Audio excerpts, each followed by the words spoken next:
Hey there, Rub-a-Dub subs, it's Black Metal Werewolf making a brand new video for this week. So today I thought I would talk about subgenres. Now, I don't really have an issue with subgenres in general. I actually like the idea of subgenres. Heavy metal is a very big umbrella term that covers a lot of different sounds and styles.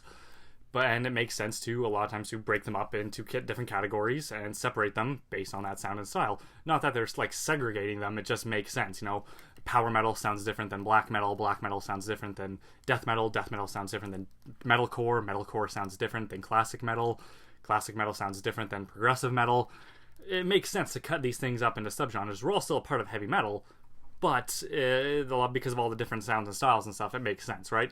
And there are even subgenres of subgenres. For example, death metal and mellow death. Mellow death is an offspring of death metal, or symphonic black metal and NSBM and DSBM.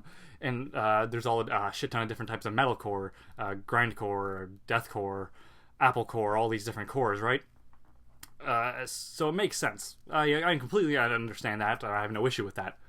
However, what I do have a bit of an issue with is a lot of times people oversimplify subgenres and overcomplicate subgenres. So I'll start with the oversimplification first.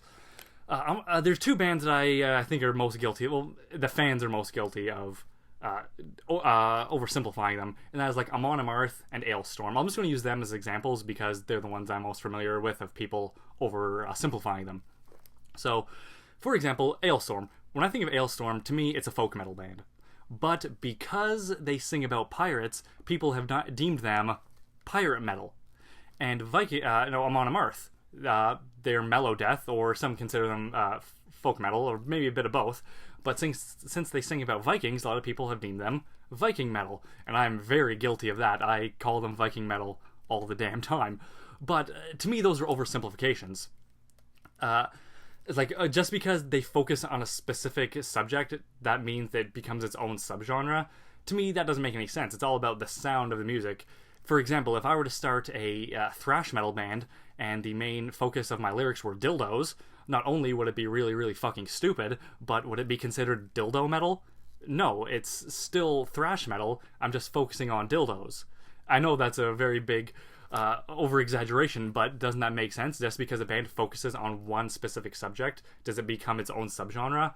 Personally, I don't think so. It all comes down to the sound. I remember a couple months ago when around Boxing Day they had the big sales on all the record store websites, so I was missing a couple Amon Amarth albums, so I went on there. They were like $8 each, so I picked them up. And at work, some of my coworkers were asking, did you get any good deals? I'm like, oh yeah, I bought some Amon Amarth albums. And like, oh, Amon Amarth, what's that? And for the second, I did the math in my head. I was like, okay, I can either sit down and explain to them what mellow death is or what folk metal is, or I could just flat out say they're Viking metal. So I understand why people call bands like Amon Amarth and Ailstorm pirate metal and Viking metal, because the time and effort it would take to explain what mellow death and folk metal are and all the differences are, sometimes easier to say it's Viking metal. It's a heavy metal band. They sing about Vikings. So I understand why people oversimplify it, and it's not that big of an issue. I just think it's kind of funny that. But to me, it's kind of stupid that, it's all mismashed up into subgenres becoming subgenres. Death metal, mellow death, Viking metal. It's just mellow death. It doesn't need to be split up into every little thing to make all these, just to make yourself kind of sound special, right? So that's what I have about oversimplification. It's not that big of an issue, and a lot of times, if you just want to save yourself time and effort, no big deal. However, there's something that really irritates me about the overcomplication of subgenres. I don't know what you guys, but I used to hang out with someone who was a total pretentious dickhole, and anytime that he could start throwing out a bunch of weird progressive names to sound special in front of people, he would do it. When a band would come up, he would do something like this. You see, the type of metal I listen to you probably have never heard of. It's postmodern, avant-garde, post-traumatic stress disorder power metal from Sweden. That, they're very underground. They haven't had a record deal, and they only do live performances upon helicopter landing pads. See, you probably have never heard of them, but that's probably because you're not quite at the strata of heavy metal that I am. I don't blame you for not knowing, because you're probably some simpleton who only listens to death metal like some knuckle-dragging Neanderthal. But you see, my intellect is just a bit higher than yours. You wouldn't understand the metal that I listen to because it's just a very, very long list of subgenres I doubt you've ever heard of. Yeah, sorry.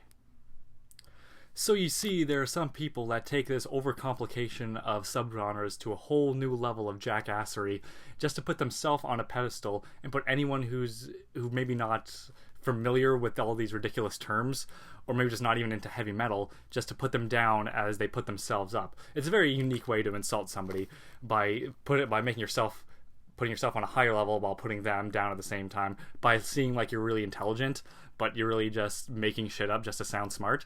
And the thing is, I've never actually heard like bands throw these labels onto themselves. It's only the extremely pretentious fans who put these labels onto the bands they like, just so they can sound smart in their 10th grade classroom when they're talking to everyone like, oh, well, my goth, progressive, power metal band, oh, and you only listen to 3 Days of Grace. See, they just do it just to put themselves on top, seem like all dark and edgy and hyper intelligent, when really they're just putting ridiculous, nonsensical terms onto something they like just so they can seem smart. But that's pretty much all I have to say about the oversimplification or overcomplication of heavy metal subgenres. So, like my past videos, I usually do album warnings or recommendations. This week, I'm going to do another recommendation of a band I really, really, really love, and it's Mirrorthrone. It's a type of symphonic black metal. I know it's really hard to see the album cover, but the band is called Mirrorthrone, and the album is called Carriers of Dust. Now, there are only 4 songs on the album, and only one of them is in English. The other ones, I believe, are in Swedish. However, it's a very, very good album.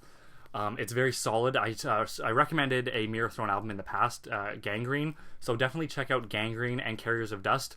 Mirrorthrone does have another album, but I haven't been able to get my hands on it yet. But when I do, I'm probably recommending that too. But that's today's recommendation, Carriers of Dust by Mirrorthrone. Check it out. I do not think you will be disappointed. So that's it for today's video. If you like what you saw, don't forget to like and subscribe, and check out my past videos as well. And of course, don't forget to leave me a comment in the comment section letting me know what your opinions are on today's video. If you want to keep up with me on a more daily basis, you can follow me on Instagram, and I'll be putting that in the description section as I always do. Once again, guys, thank you very much for watching, and stay brutal.